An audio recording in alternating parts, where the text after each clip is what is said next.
Alhamdulillahi Rabbil Alamin. Wabihi nasta'inu ala umuri dunya wad din.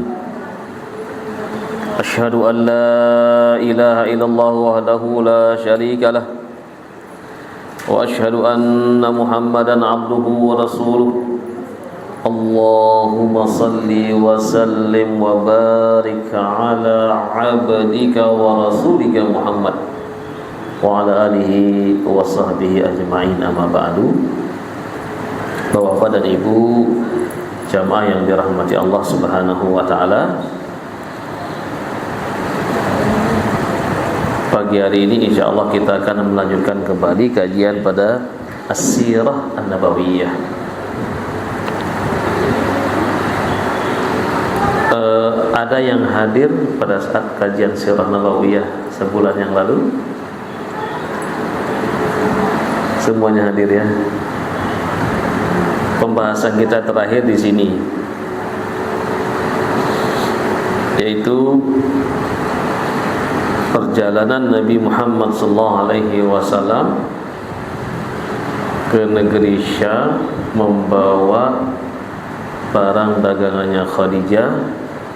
Kemudian karena melihat beberapa keajaiban yang terjadi ya, berdasarkan cerita dari Maisarah. Maisarah adalah seorang laki-laki yang menemani Nabi berniaga ke negeri Syam. Akhlaknya Nabi, bagaimana ketika dia menjual barang, terus orang-orang datang dengan sangat cepat sekali, bahkan pulang membawa keuntungan yang banyak. Kemudian tertariklah Khadijah untuk menikah dengan Nabi Sallallahu Alaihi Wasallam.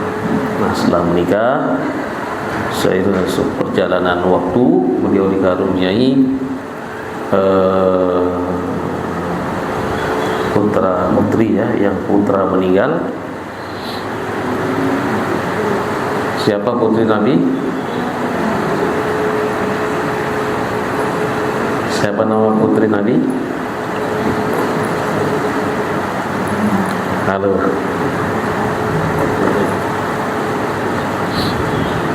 Ada Zainab, Ummu Kalthum, Ruqayyah, ada Fatimah, ada Qasim yang laki-laki, ada Ibrahim. Nah, itu putra Nabi sallallahu alaihi wasallam. Kemudian di tahun ke-35 umur Nabi sallallahu alaihi wasallam terjadi peristiwa banjir bandang, banjir besar di Mekah, sehingga menyebabkan bangunan Ka'bah ini rusak, sehingga Hajar Aswad itu bergeser dari tempatnya. Nah, pada saat itulah Allah Subhanahu wa taala ingin menunjukkan tentang leadership, kepemimpinan, atau sifat-sifat pemimpin yang ada pada diri Nabi Muhammad SAW. Ketika sedang membahas tentang siapa yang berhak meletakkan Hajar Aswad di tempatnya, mereka berdebat ya. Akhirnya diusulkan bahwa siapapun yang besok pagi lebih dulu sampai di depan Ka'bah atau di Masjidil Haram, maka dialah yang akan meletakkannya. Ternyata besok pagi yang pertama kali sampai siapa? Nabi Muhammad SAW. Tetapi Nabi tidak ingin ya melakukan itu sendirian. Beliau ingin orang lain juga terlibat. Ini akhlaknya Nabi luar biasa. Diperintahkan untuk mengambil kainnya segi empat. Kemudian setelah itu kepala-kepala suku kabilah ini itu memegang semuanya. Yang mengambil Hajar Aswad siapa? Nabi Muhammad. Setelah itu diletakkan oleh Nabi Muhammad lagi dan semuanya merasa senang. Jadi Nabi datang dalam rangka untuk memberikan solusi, atau disebut dengan tanhalu bihil uqadu, ya, tanhalu bihi uqadu, dengan asbab Nabi, dengan sebab Nabi semua permasalahan-permasalahan sesuatu yang berat-berat itu bisa diselesaikan. Nah, kemudian menginjak umur 40 tahun, Nabi merasa ada sesuatu yang kurang dalam dirinya. Beliau merenung, ya, melihat masyarakat menyembah berhala, melihat masyarakat minum-minum, berjudi, ya. Demikian juga yang lain-lain. Beliau kemudian ada keinginan untuk berkhulwat, untuk menyendiri, sehingga beliau mengatakan, aku melihat sesuatu seperti cahaya di waktu subuh. Jadi cahaya itulah, sumber cahaya itulah yang di dalam mimpi itu dicari. Itu sebenarnya di mana? Nah, itu arahnya ke sana, ke mana tuh? Itu kan ke timur, ya. Ke sana ke mana? Timur laut. Tenggara, ya. Tenggara situ, timur, nah situ. Kemudian beliau mengarah ke sana, harus melewati Jabal Abi Qubais. Tidak mudah di masa lalu, di masa zaman dulu, ya, untuk menuju ke tempat itu. Yang tempat itu adalah Jabal Nur, Gunung Nur. Kalau mau zaman dulu, kalau tidak mau mendaki, lewat Mispalah. Ke Mispalah jauh jalannya, 2 kiloan lebih, kemudian baru arah ke kiri. Itu jalannya normal, ya. Tapi kalau sekarang mau ke Jabal Nur, itu biasanya lewat terowongan. Sementara Jabal Sur di sana, ya. Jabal Sur tempat Nabi menginap beberapa malam, 3 malam sebelum hijrah ke Madinah. Nanti kita akan ceritakan, kita akan sampai di sana nanti. Nah, Nabi SAW meninggalkan Mekah, meninggalkan keramaian. Kemudian beliau naik ke puncak gunung Jabal Nur. Jadi gua itu ada di puncak gunung, mengarah ke kiblat, ya. Kalau kita berada di bawah hotel Grand Zamzam atau The Tower of Clock, jadi tower jam itu kelihatan di situ.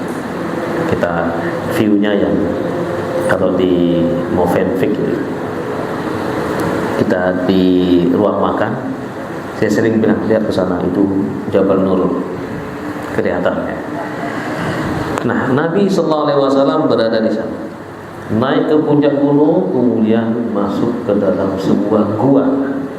Gua namanya Gua Hira.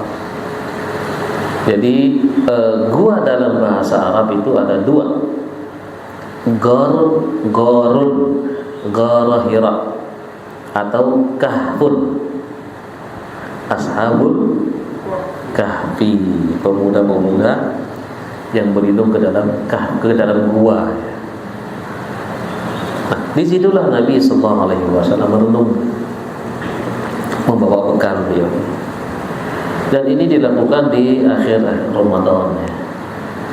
Kalau bekalnya habis, beliau pulang, ya, ke sana lagi. Saat itu Nabi SAW hidupnya berkecukupan, karena istrinya masih melakukan perniagaan ekspor impor, ya.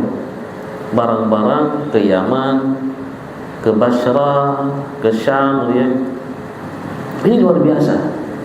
Jadi dari sisi finansial sudah ibaratnya sudah passive income ya.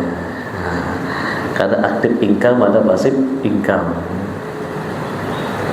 Jadi kalau kita masih active income, saya nyari-nyari, besok mau makan apa, nggak tahu ya.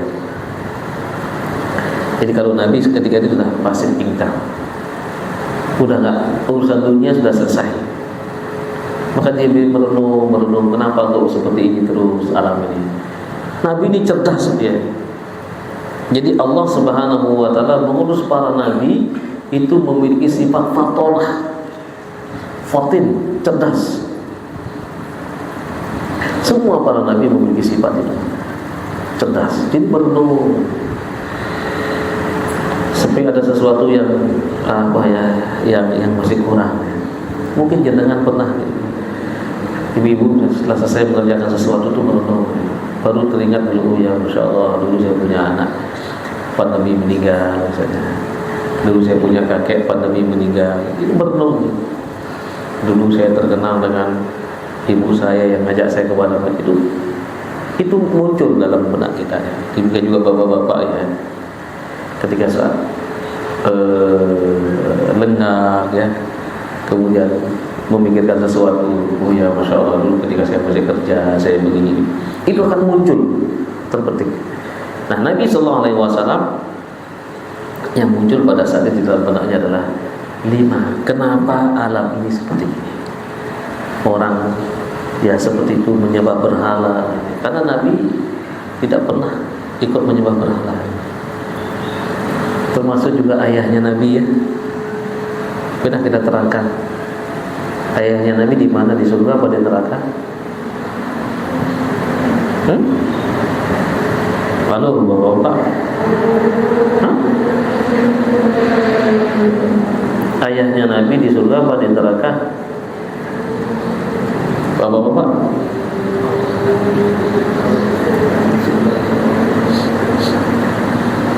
nanti kalau bilang di neraka, apa kata orang lain? Ngapain ngikutin Nabi? Dia nggak bisa menyelamatkan bapaknya. Ayo. Nah, jadi yang dimaksud dengan iblis itu adalah bukan bapak tapi paman Nabi. Siapa?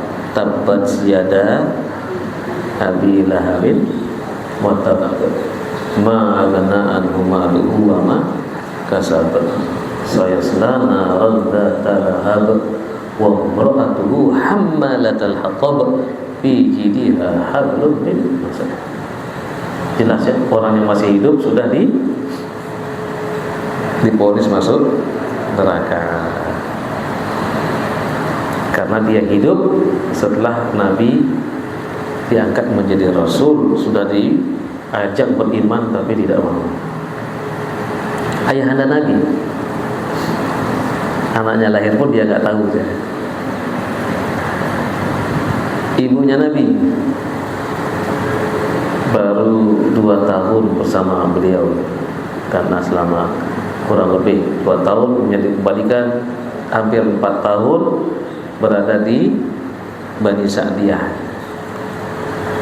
Kemudian setelah itu diambil ibunya 2 tahun, umur 6 tahun ibunya meninggal. Dari rahimnya memancar cahaya.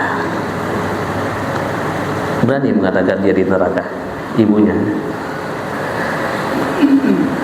Siapa yang mengeluarkan cahaya itu? Kalau dia lah sang pencipta, Allah sudah betul-betul menyiapkannya supaya umat ini tidak ragu-ragu ya. Jangan ragu-ragu mengatakan bahwa ayah Nabi dan ibunya ada di surga, karena dia adalah mengandung seorang pemimpin dunia, pemimpin akhir zaman yang didoakan oleh siapa?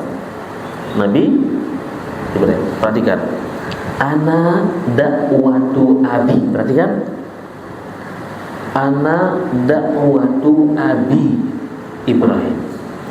saya lahir diutus oleh Allah karena doa abi. Ayo, abi ini itu apa? Hah? Masa Nabi Ibrahim bapaknya Nabi langsung? Perhatikan loh ya. Ana dakwatu abi Ibrahim. Saya diutus Nabi itu karena doa. Doa apa? Ayah saya. Nabi Ibrahim ayahnya. Nah, makanya kata abun dalam bahasa Arab ini tidak hanya bermakna ayah, tapi bermakna paman. Coba saya bukakan ayatnya ya. Yang kita sekarang dulu. Nah, ini ayatnya di dalam surah Al-Baqarah ayat 33 ya. A'udzubillahi minasyaitonirrajim. Am kuntum syuhada idh hadara Ya'qub al-maut idh qala li banihi ma ta'buduna min ba'di.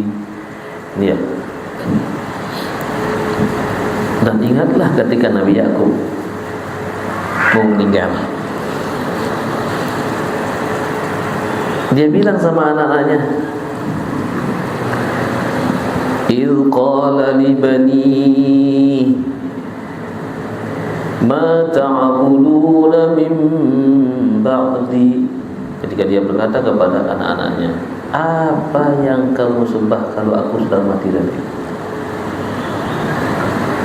Qalu na'budu ilahaka wa ilaha abaika Ibrahim wa Ismail wa Ishaq ilahan wahida wa nahnu lahu muslimun. Qalu wahai ayahandaku, na'budu, kami akan menyembah ilahaka Tuhanmu, wa ilaha abaika, dan ilah Tuhan abahmu Ibrahim. Ya, Nabi Yakub Ibrahim apanya? Kakeknya Ibrahim wa Ismail. Ismail apa Nabi Yakub?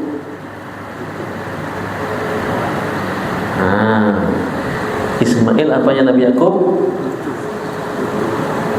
Encing. Apa? Pamannya, ya. Kalau Nabi Ibrahim engkongnya gitu ya. Ini encingnya. Jadi pamannya, tapi disebut abun. Tuhan bapakmu yaitu Ibrahim dan Ismail. Ismail ini pamannya Nabi Yakub. Karena Nabi Yakub ini bapaknya Ishak. Ishak ini dari ibunda Siti Sarah. Ismail dari ibunda Siti Hajar. Nah, wa Ishaq ilahan wahida wa nahnu lahu muslimun.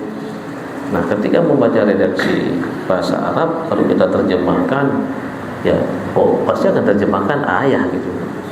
Tapi kalau kita lihat dalam Al-Quran, kami akan menyembah Tuhanmu, Tuhan bapak-bapakmu, ya, wa ilaha abaika, Tuhan bapakmu Ibrahim dan Ismail, artinya Tuhan kakekmu dan Tuhan pamanmu dan bapakmu Ishak. Ya, enggak tahu ya? Karena memang redaksinya di dalam hadis itu, dalam Sahih Muslim jelas bunyinya begini, ya Rasulullah, aina abi, di mana ayahku? Ada orang nanya, ayahmu di neraka, abahmu di neraka. Sedih orang itu. Ya, gimana nggak sedih ya? Dia sudah beriman kok, dia dibilang neraka ininya. Kesini kamu. Fa inna abi wa abaka fin nar. Abah saya dan abamu di neraka. Nah, itulah makna abi itu tuh apa? Nah, ternyata dalam Al-Qur'an makna abi itu tidak hanya yang bapak secara biologis yang langsung melahirkan, tapi juga kakek disebut ab, paman disebut ab. Jangan ragu-ragu ya. Apa ini ikut Muhammad? Bapak aja nggak selamat. Iya, ke orang lain bilang begitu, yang ruangan sebelah sana bilang begitu. Apa ini ikut dia? Ikut ini, saya selamat ya, juru selamat. Ikut Nabi Muhammad nggak selamat, bapaknya nggak selamat. Jangan ragu-ragu ya. Redaksi hadisnya seperti itu, cuman lihat maknanya ya. Di dalam Al-Quran banyak. Baik, kita kembali lagi ke sini ya. Nah, Nabi SAW naik ke gunung. Saya sekian lama di sana, sering ke sana, belum pernah naik ke Jabal Nur, belum pernah. Lewat aja. Setiap bawa jamaah dulu Jabal Nur. Saya bilang silakan kalau mau naik silakan, saya tinggal. Kecuali kalau lama di situ, saya naik ke sana, saya belum pernah naik ke sana. Di bawah aja. Ke Jabal Sur juga belum pernah, ya. Hanya ngelihat dulu Jabal Sur, tempat Nabi dulu menginap ya. Kalau orang mengatakan bersembunyi selama 3 hari di situ Jabal Sur. Jabal Sur itu dari Mekah arahnya ke tenggara, Jabal Nur arahnya ke timur laut. Orang hijrah arahnya ke utara. Makanya ketika Nabi tidak ada di Mekah, orang nyarinya ke sana. Tapi Nabi ke sana cerdas. Enggak ada yang menyangka. Tapi ternyata ada yang menemukan satu orang yang namanya Suraqah bin Malik. Kisahnya menarik nanti kalau sudah sampai di situ. Nah, ketika Nabi SAW sudah siap, Allah Subhanahu wa taala kemudian mengutus malaikat Jibril untuk menyampaikan wahyu. Perlu diketahui bahwasanya Al-Qur'an itu turun berapa kali? Ya? Turun berapa kali Al-Qur'an? Banyak kali apa 2 kali? Kalau Bapak Ibu, kalau ada yang nanya, Al-Quran itu turun 2 kali apa banyak kali? Al-Quran itu turun 2 kali, nanti baru banyak kali. Ya, kita perhatikan ayatnya. Al-Quran turun yang pertama dari Lauhil Mahfuz ke langit dunia. Ayatnya ada dalam Al-Quran surah Ad-Dukhan. A'udzubillahi minasyaitonirrajim. Hamim wal kitabil mubin. Inna anzalnahu fi lailatin mubarakatin fiha yufraqu kullu amrin hakim amran min indina inna kunna mursalin. Ad-Dukhan ya. Ini ya. Inna anzalnahu fi lailatin mubarakatin inna kunna munzirin. Hamim hanya Allah yang tahu. Wal kitabil mubin, demi Al-Quran, demi kitab yang mubin, yang jelas. Inna anzalnahu, kami turunkan Al-Quran itu fi lailatin mubarakah, pada malam keberkahan. Inna kunna munzirin, kami telah memberi peringatan. Fiha yufrahu kullu amrin hakim, pada hari itulah, pada malam hari itu perkara semua diputuskan oleh Allah Subhanahu wa taala dalam waktu 1 tahun. Apa yang dimaksud dengan Lailatul Mubarakah ini dibahas oleh Allah sendiri, menjelaskan di dalam surah Al-Qadar. Bismillahirrahmanirrahim. Inna anzalnahu fi lailatul qadar. Sesungguhnya kami turunkan Al-Quran itu pada malam Lailatul Qadar. Nah, apa yang dimaksud dengan Lailatul Qadar itu? Lailatul Qadri khairun min alfi syahrin. Malam Lailatul Qadar itu lebih baik daripada 1000 bulan. Nilainya kalau beribadah selama 83 tahun. Apa istimewanya? Tanazzalul malaikatu waruhu fiha biizni rabbihim min kulli amr. Pada saat itu malaikat turun dan ruh dan malaikat Jibril dengan izin Allah membawa urusan-urusan yang telah ditetapkan oleh Allah Subhanahu wa taala. Nah, salamun ada keselamatan. Iya, hatta matla'il fajr. Ada ketenangan dari mulai malam Lailatul Qadar sampai matahari terbit. Bahkan ditandai dengan matahari terbit redup-redup, tidak terlalu terang karena malaikat mulai kembali lagi ke langit. Karena pada saat itu bumi dipenuhi oleh para malaikat yang sujud, bahkan tidak ada satu tempat pun tempat-tempat yang bersih kecuali di situ tempat sujudnya para malaikat. Setelah selesai malam Lailatul Qadar, mereka kembali lagi ke langit. Naik apa ya? Malaikat punya sayap ya? Punya. Punya enggak? Ya. Hah? Loh, kok katanya? Enggak boleh bilang katanya. Jangan bilang katanya. A'udzubillahi minasyaitonirrajim. Bismillahirrahmanirrahim. Alhamdulillahi fatiris samawati wal ardh. Ja'ilil malaikati rusulan uli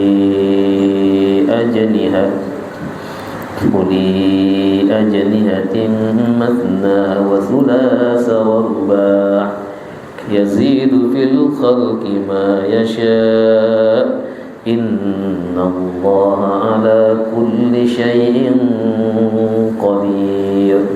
Alhamdulillah, segala puji bagi Allah, Fatiris samawat, yang Khalik menciptakan langit dan bumi. Ja'ilil malaikah, dan menjadikan malaikat-malaikat sebagai utusan rusulan.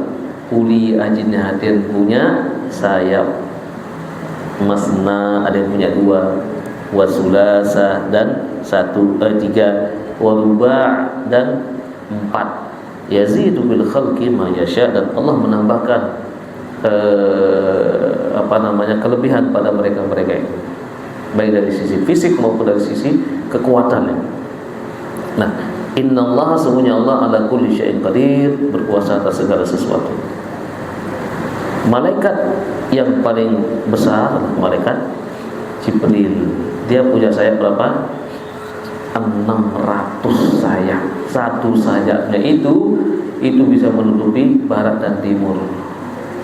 Nabi ketika keluar dari Gua Hira, pada saat kedua kali beliau kan turun ayat nanti kita akan baca. Setelah itu tidak turun lagi, Nabi naik lagi ke Gua Hira. Keluar dari Gua Hira, melihat makhluk besar sekali menutupi barat dan timur. Itu baru satu sayapnya malaikat Jibril. Sampai menggigil Nabi ketakutan, karena langit tidak kelihatan, yang kelihatan sayapnya saja. Kamu luar biasa, nggak bisa dibayangkan ya, menutupi langit. Bayangkan, itu baru satu sayap saja, ini 600 sayap. Berarti alam ini luar biasa. Jadi kita kalau menjelajahi alam nggak sampai-sampai, itu luar biasa sekali. Nah, apalagi nanti pada hari kiamat yang membawa arasy-Nya Allah 8 malaikat. Rasulullah mengatakan, aku diberikan kesempatan menyifati malaikat itu. Dari telinganya sampai ke sini dia. Ke sini itu lebarnya perjalanan selama kurang lebih kalau nggak 500 tahun. Berarti Nah, bagaimana kita berpikir tentang Allah? Nggak bisa kita. Makanya tafakkaru fi khalqillah wa la tafakkaru fi dzatillah. Merenunglah kalian terhadap ciptaan Allah. Jangan merenungi zatnya Allah, jangan mikirkan Allah seperti apa Allah itu, nggak bisa. Ya. Malaikat Jibril saja sudah sayapnya satu saja sudah menutupi barat dan timur sampai langit nggak kelihatan. Nah, ibaratnya semut ya, semut keluar dari ini kita ginikan. Semut nggak ngelihat langit nih, kita ginikan aja semut tuh, ngelihat tangan kita aja. Masya Allah. Jadi makhluk Allah yang namanya malaikat ini luar biasa.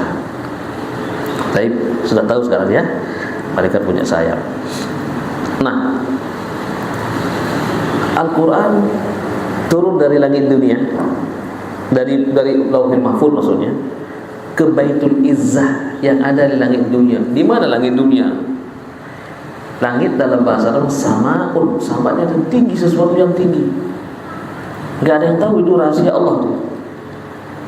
Nah, itu terjadi di malam Lailatul Qadar. Turun sekaligus turun kepada Nabi itu dari maksud saya dari Lauhul Mahfuz ke langit dunia itu pada malam Lailatul Qadar. Terus turun kepada Nabi Muhammad SAW dari Baitul Izzah kurang lebih selama 23 tahun sesuai dengan kebutuhan. Nah, itu dimulai pada tanggal 17 Ramadan. Ada ayatnya enggak? Oh, ada. Surah Al-Anfal. Makanya orang sering memperingati nuzulul Quran ya. Surah Al-Anfal ayat 45 kalau salah ya. A'udzubillahi minasyaitonir rajim. Wa'lamu annama ghanimtum min syai' ayat 41 surah Al-Anfal. فَأَنَّ لِلَّهِ خُمُسَهُ وَلِلرَّسُولِ وَلِذِي الْقُرْبَى وَالْيَتَامَى وَالْمَسَاكِينِ وَابْنِ السَّبِيلِ إِن كُنتُمْ آمَنتُمْ بِاللَّهِ jika kalian beriman kepada Allah, وَمَا أَنزَلْنَا عَلَى عَبْدِنَا dan apa yang kami turunkan kepada hamba kami, Yaumal Furqan, hari Furqan, hari terjadinya perang Badar antara kaum muslimin dengan orang-orang kafir Quraisy. Terjadi pada tanggal 17 Ramadan. Yaumal Furqan yaumal taqal jam'an wallahu ala kulli syai'in qadir. Ini yang dijadikan sebagai landasan bahwa turunnya Al-Quran kepada Nabi Muhammad diawali pada malam 17 Ramadan. Bisa dipahami sampai di sini ya? Kalau turunnya sekaligus di malam Lailatul Qadar dari Lauhul Mahfuz ke langit dunia yang disebut dengan Baitul Izzah. Nah, apa yang turun kepada Nabi pertama kali? Ini dia ayatnya ya. A'udzubillahi minasyaitonir rajim. Bismillahirrahmanirrahim. Iqra' bismi rabbikal ladzi khalaq. Khalaqal insana min 'alaq. Iqra' wa rabbukal akram. Alladzi 'allama bil qalam. 'Allamal insana ma lam ya'lam. Iqra', bacalah. Bismi rabbik, dengan nama Tuhanmu. Alladzi khalaq, yang menciptakan. Yang menciptakan siapa? Khalaqal insana min 'alaq. Yaitu yang menciptakan manusia dari segumpal darah. Iqra, bacalah. Wa rabbukal akram, dan Tuhanmu yang maha mulia. Alladzi 'allama bil qalam, yang mengajarkan manusia dengan perantara qalam, alat tulis. 'Allamal insana ma lam ya'lam, yang mengajarkan manusia apa-apa yang belum diketahui. Ketika pertama kali Nabi menceritakan di dalam hadis Aisyah, ketika itu tiba-tiba ada sosok yang mendekati aku, kemudian mengatakan, "Iqra, bacalah." Kemudian Nabi mengatakan, "Aqulu ma ana biqari," saya enggak bisa baca. "Iqra." Kemudian dia mendekap aku, didekap Nabi sampai balagha minni al-ja'd, sampai aku enggak bisa napas. Lepaskan lagi, "Iqra." Sampai ketiga kali, dan yang keempat kali, "Iqra bismi rabbikal ladzi khalaq." Nabi itu sampai 3 kali, sampai nggak bisa napas.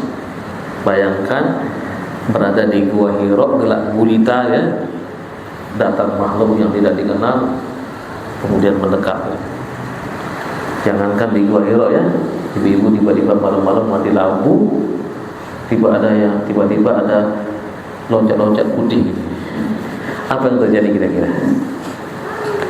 Itu padahal anaknya lagi kerjain ibunya, mudanya. "Oh, kamu udah hampir copot jantung." Nah ini dibayangkan di gua, di puncak gunung, di gua nih, mau kemana, mau lari kemana terus? Nah, wajar Nabi ketika itu kaget ya. Nah pada saat itu Nabi mengatakan, "Saya sampai nggak bisa napas."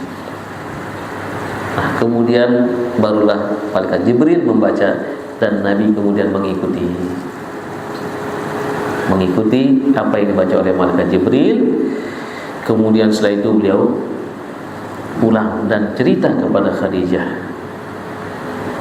"Saya ada apa ini?" katanya. "Saya ada yang mendatangi saya di gua itu, kemudian membacakan kepada saya begini." Apa kata istrinya? "Wallahi la yu'zika ahadun abadan." Tidak mungkin ada orang yang akan mencelakaimu selamanya. 5. Kenapa? "Wa innaka lasilur rahim." Kau selalu menjaga silaturahim. "Wa innaka la tuqrid dhaif." Selalu menghormati tamu. "Wa tusa'idud du'afa." Selalu membantu orang lemah. Demikian juga kau selalu membantu orang-orang yang kesusahan. Enggak mungkin ada yang memusuhimu atau menyakitimu. Besok kita pergi ke Ibnu Ammi, ke anak paman saya, Warqah bin Naufal. Kemudian beliau menemui pamannya yang sudah buta, anaknya, sepupunya Khadijah yang sudah buta. Diceritakan, "Isma min ibni akhi." Dengarlah apa yang akan diceritakan oleh suamiku ini. Setelah Nabi Muhammad SAW cerita, apa kata orang tua ini, yang dia orang Nasrani ya, menulis kitab Injil? "Wallahi hadza namus." Ini namus. Ini namus malaikat yang besar, alladzi jaa ila Musa, yang dulu pernah datang kepada Musa, menemui Musa. "La ya'tihi ahadan illa wa yutradu min qaumi." Tidaklah orang yang didatangi oleh namus malaikat Jibril ini kecuali nanti dia akan diusir dari kampungnya. Nabi mengatakan, Awa mukhrijuni, apakah mereka juga akan mengusir aku? Iya. Kata Waraqah, wallahi demi Allah, ketika datang masa itu dan aku masih kuat, la ansuruka nasran muazzara, aku akan berdiri di depanmu, aku akan bela kamu dengan sekuat kemampuan tenagaku. Itu pernyataan Waraqah bin Naufal yang ketika itu buta dan sudah sangat tua, tapi beliau memiliki semangat yang luar biasa. Aku akan melindungimu, aku akan berdiri di depanmu di saat kaum mengusirmu. Kemudian tidak berapa lama kemudian Waraqah meninggal dunia. Dan apa yang dikatakan oleh Waraqah betul-betul terjadi. Nabi diusir bersama kaumnya pada tahun ke-13 kenabian.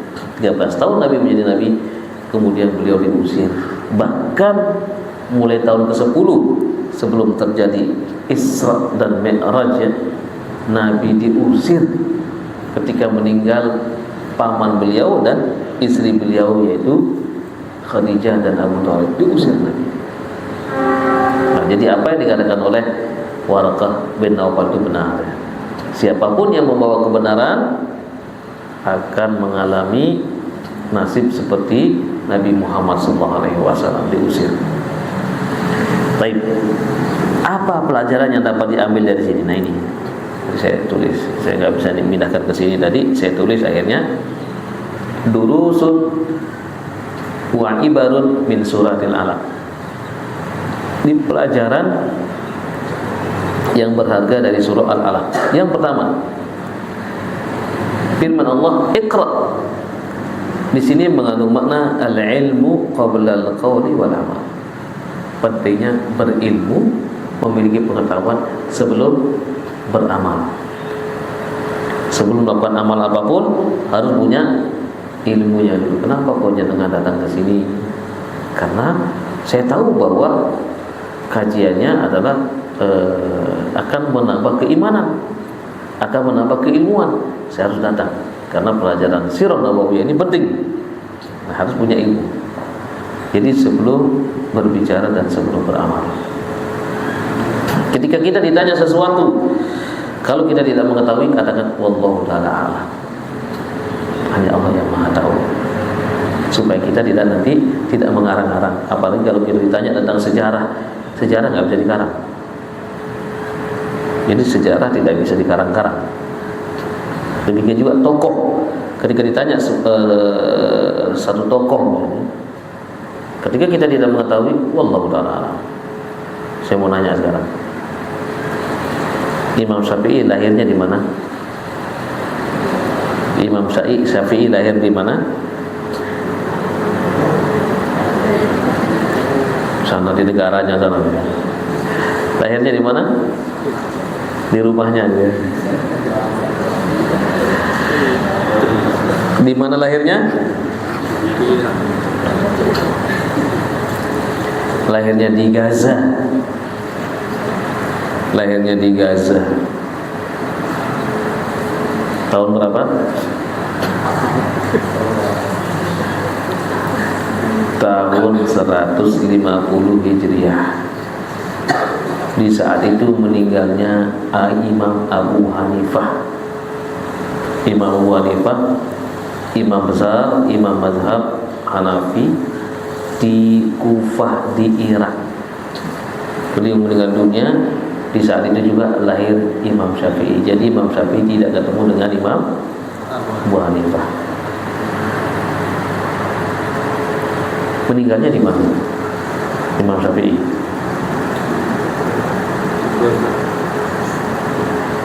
Meninggalnya di Mesir. Ya.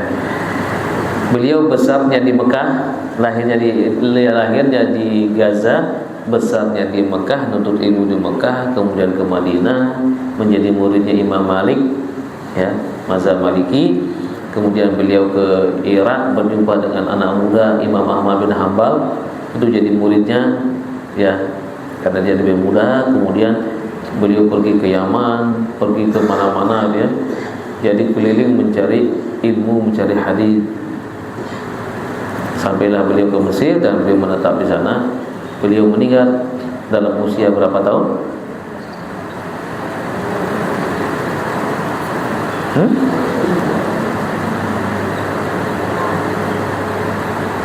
54.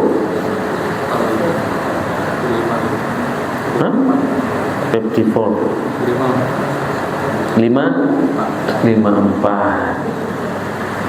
Umur 54 tahun meninggal dunia. Kalau Imam Nawawi meninggal dunia umur 43 tahun. Tapi karangannya lebih dari 100. Imam Syafi'i dijadikan sebagai rujukan di mana? Mazhab Imam Syafi'i di mana berkembang? Di Indonesia. Tapi yang diikuti kunutnya saja. Jadi mengatakan cadar itu hukumnya wajib. Orang Indonesia cuma ngikuti kunutnya tok gitu ya. Enggak fair gitu ya. Kalau ngikuti yang lain Masya Allah luar biasa sekali. Jadi sangat luas ya. Baik, hikmah yang pertama dari surah ini adalah al-ilmu qabla al-qawli wal amal. Pentingnya kita punya ilmu sebelum berbicara dan sebelum beramal supaya enggak salah nanti. Atau kita punya dalil-dalil, apa dalilnya apa ini? Oh, ini dalilnya ini. Dalil tentang wudu. Oh, ada dalam surah Al-Maidah ayat 6. Ya ayyuhalladzina amanu idza qumtum ilas sholati faghsilu wujuhakum wa aydiyakum ilal marafiq wamsahu bi ru'usikum wa arjulakum ilal ka'bayn. Al-Maidah ayat 6 ini dasar berwudu sebelum kita beribadah sholat.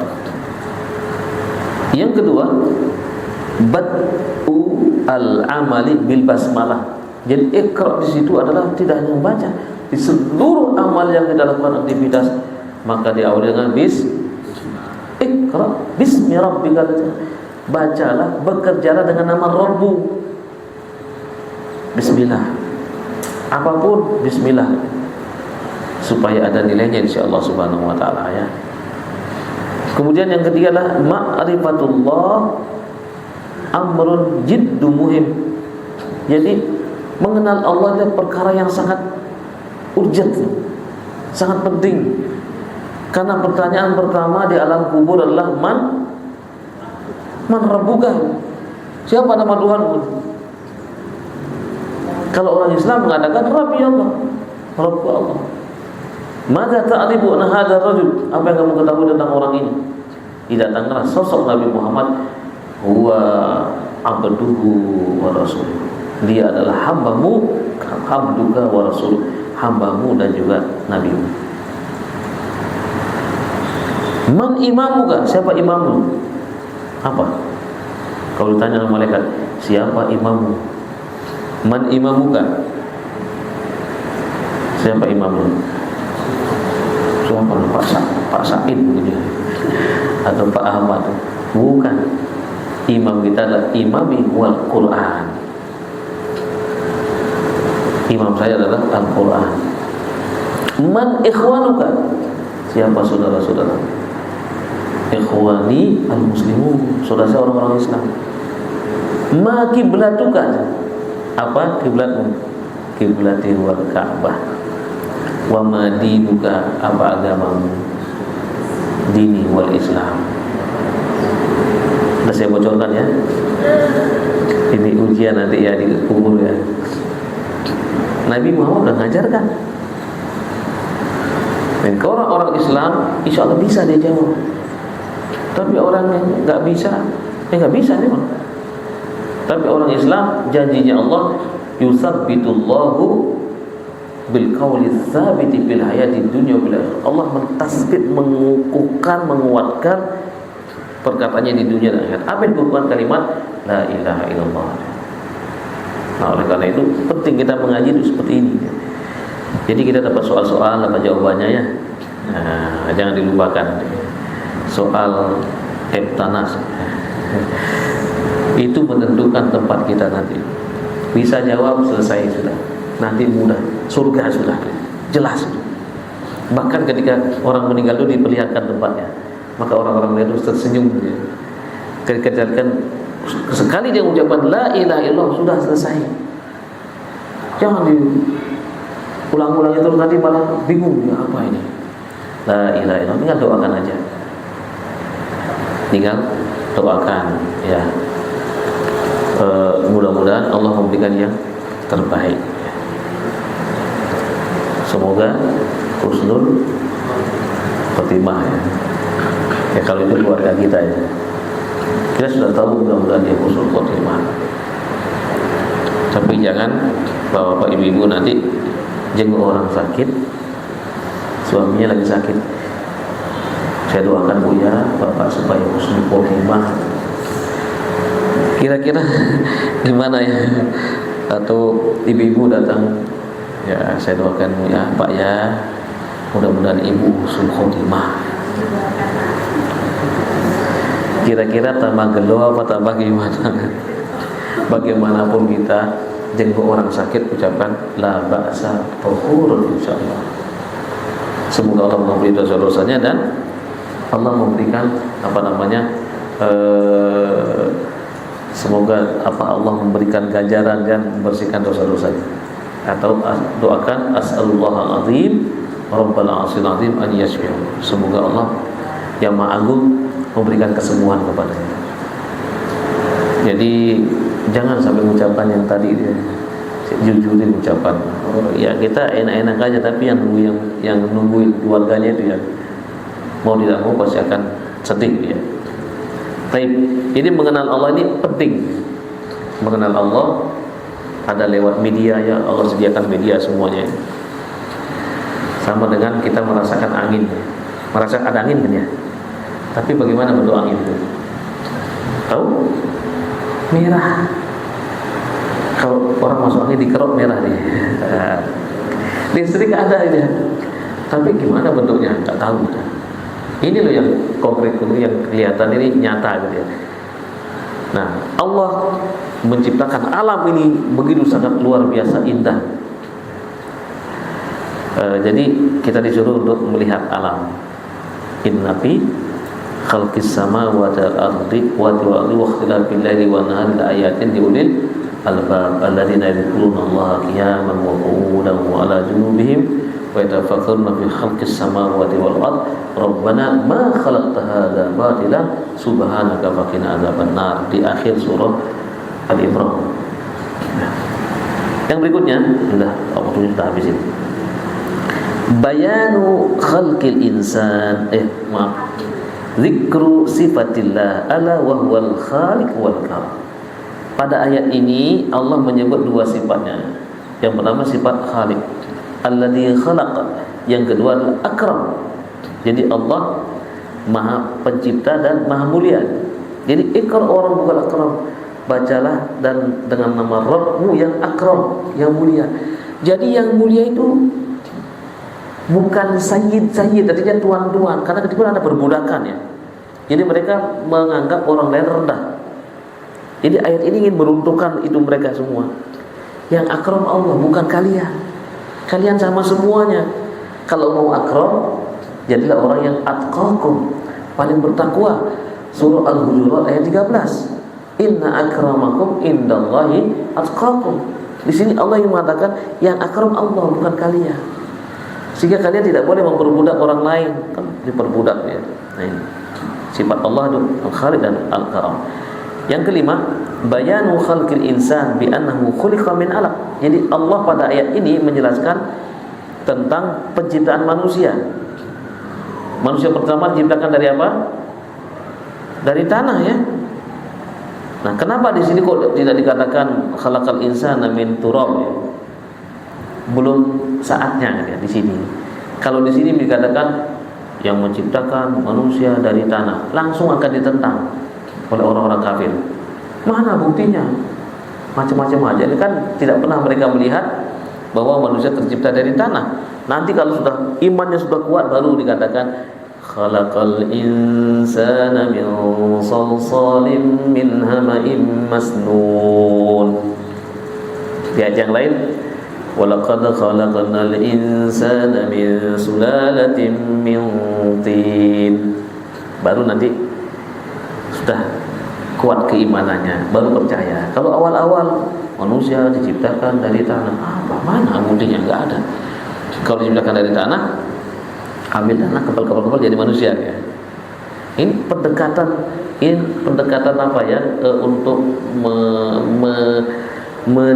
meminimalisir keraguan-raguan. Ini loh. Jadi kita juga sebagai guru mengajarkan kepada murid yang dekat-dekat, contohnya dekat-dekat ya. Dia kan memberikan contoh kita akan melihat binatang komodo. Komodonya di mana? Kita lihat kambing ada ya. Nah, makanya di dalam Al-Qur'an disebutkan alam tara kaifa fa'ala rabbuka bi ashabil fil. Gajah ada kelihatan. Afala yanzuruna ilal ibili. Onta. Tiba-tiba Allah mengatakan apala yang zuruna ila komodo. Gimana orang melihat komodo? Dia tidak pernah lihat ya. Jadi ada pendekatan yang meminimalisir keraguan-raguan tadi. Ini ada barangnya. Kemudian yang berikutnya adalah al-amru bil qiraati marratan tsaniyah. Allah memerintahkan untuk membaca yang kedua, takkidan untuk mentakkid betapa pentingnya menuntut ilmu itu. Demikian juga wakila makna iqra lil akharin. Kalau kamu sudah membaca, bacakan untuk orang lain, itu ajarkan itu ya. Jangan disimpan pengetahuan itu. Itu maksudnya seperti itu. Jangan disimpan pengetahuannya itu. Baik, masih ada di sini sebelum saya selesaikan tadi disebutkan linailil ilmi la budda min wasail. Untuk mendapatkan ilmu harus ada wasail. Di sini sebutkan ini ayat ini alladzi 'allama bil qalam wasail. Ada perantara untuk mendapatkan ilmu ya, seperti ibu menulis ya. Kalau sekarang jangan pakai HP, pakai apa ini. Ini termasuk kolam ya. Kita bisa menyimpan di mana-mana, memori itu kita bisa simpan di mana-mana ya. Kalau dulu orang mengandalkan kekuatan ingatan ya. Jadi tapi berapa banyak orang yang bisa seperti itu? Maka perlu adanya tulis. Saya lupa. Baca. Nah ini. Yang berikutnya adalah Allahul ladzi 'allamal insana anwa'an minal ma'arif wat taqafat wa fi hadhihi al-ayah isyarah ila tawadhu ba'idan anit takabbur. Jadi 'allamal insana ma lam ya'lam. Jadi hikmah yang terakhir di sini adalah Allah lah yang mengajarkan kita sesuatu yang tidak kita paham. Dengan kita belajar ya, kemudian Allah berikan pengetahuan yang macam-macam luar biasa. Kadang-kadang manusia menciptakan sesuatu yang canggih, kadang-kadang manusia tidak bisa mengendalikan. Betul ya? Diberikan teknologi, jadi dia kadang membuat sesuatu yang canggih, dia juga kadang-kadang tidak bisa memanfaatkan teknologi itu. Jadi dia diatur oleh teknologi gitu. Nah, ini karena kecanggihan manusia, masya Allah. Kita jumpai misalnya pembuatan sarung kain misalnya, itu diambil dari serat-serat pohon-pohonan, kemudian ada juga yang diambil dari kampas dan lain sebagainya ya. Kemudian diolah, dipindah jadi benang, kemudian benang itu diolah lagi, ditenun dan lain sebagainya. Kemudian jadilah dia seperti sarung kita sekarang ini ya. Ini luar biasa canggih. Apalagi zaman sekarang itu sudah semakin canggih. Orang tidak menyangka kalau mobil itu bisa pakai aki gitu ya, pakai elektrik, pakai baterai gitu ya. Sekarang kan mobil tidak perlu pakai bensin banyak sebenarnya. Tidak perlu pakai solar, tidak perlu pakai bahan bakar ya. Dan juga dulu orang kan belum berpikir bagaimana mobil yang matic ya. Sekarang kan matic ada ya. Bahkan sekarang ada mobil listrik, Honda listrik, sepeda listrik yang nggak pakai asap-asap ya. dan juga tidak ada suara ya. Tapi nggak tahu sampai kapan bertahannya. Kalau baterainya habis, nah itu ya, ngecas lagi ya. Jadi listriknya harus nambah juga ya, sama aja ya. Nah jadi sekarang sudah canggih-canggih, bahkan orang bisa melihat gunung meletus di mana dengan menggunakan apa? Drone. Di rumah dia main drone. Nah, saya tak kepingin jalan-jalan ngelihat sekarang di Siola rame apa enggak ya? Rame, enggak jadi ke sana. Jadi canggih luar biasa ya. Kita kepingin tahu saudara kita yang di California seperti apa sekarang. Bisa enggak? Bisa, video call langsung. Canggih ya. Kalau dulu siapa? Nabi Sulaiman harus mengutus siapa? Hud ya, ngantarkan surat ke sana. Sekarang perlu nggak? Langsung wah udah dapat surat ya. Tapi kalau memindahkan istananya perlu harus diangkat. Siapa yang angkat istananya tuh Balkis? Jin Ibrit apa siapa? Mana saya sampaikan lupa. Qala ifritun minal jinni ana atika qabla an taquma min maqamik. Nabi Sulaiman mengatakan, siapa di antara kalian yang mampu memindahkan istananya Balkis ke sini? Saya, kata jin Ibrit. Berapa lama? Sebelum engkau bangkit dari tempat dudukmu. Saya ini wa inni alaihi laqawiyyun amin, dalam surah An-Naml. Saya ini kuat. Apa kata Nabi Sulaiman? Terlalu lama. Lama ya. Qala alladzi indahu ilmun minal kitab. Berkatalah orang yang diberikan kitab, orang saleh. Saya bisa. Berapa lama? Sebelum kau berkedip. Nah ini hebat ini. Ya Nabi Allah, ya kalau gitu oke silakan. Ya Nabi Allah, pejamkan matamu. Kemudian begitu melihat, falamma ra'ahu mustaqiran indahu. Mana yang menang? Orang soleh apa jin Ibrit? Nah, kenapa sekarang orang minta bantuan jin? Ya benar ya. Ya tolong ambilkan uang sama. Dapat uang banyak, uangnya siapa? Kalau uangnya siapa itu? Nah ini orang soleh lebih hebat daripada jin Ibrit. Sebelum berkedip kalau begini sudah ada. Falamma ra'a mustaqiran qala hadza min fadli rabbi. Ini apa karunia Rabbku. Liyabluwani ashkur am akfur. Nikmat ini apakah aku bisa mensyukurinya atau tidak? Yang hebat siapa? Hah? Yang hebat siapa? Nabi Sulaiman. Kalau nggak diberitakan mana mau. Dan yang super hebat adalah yang menciptakan kita, Allah Subhanahu Wa Taala. Kalau manusia mau, kalau Allah nggak mau gimana? Orang itu mau, jin Ibrit mau, itu mau, tapi Nabi Sulaiman nggak mau, gimana?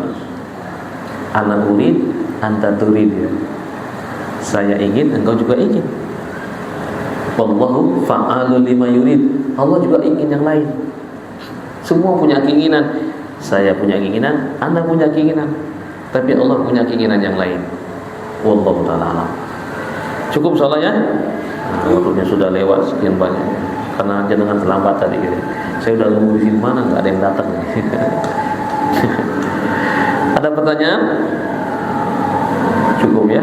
Insyaallah mudah-mudahan ini menginspirasi kita semua. Kita masih di awal, baru Nabi menerima wahyu. Kemudian nanti seperti apa wahyu itu dijadikan sebagai alat untuk dakwah, nanti insyaallah pada pertemuan berikutnya ya. Jangan terlambat ya. Ya, jangan sampai terlambat. Mudah-mudahan kita bisa menyerap ilmu pengetahuan khususnya sirah nabawiyah ini. Kita akan pengetahuan yang hari ini dicatat nanti ya.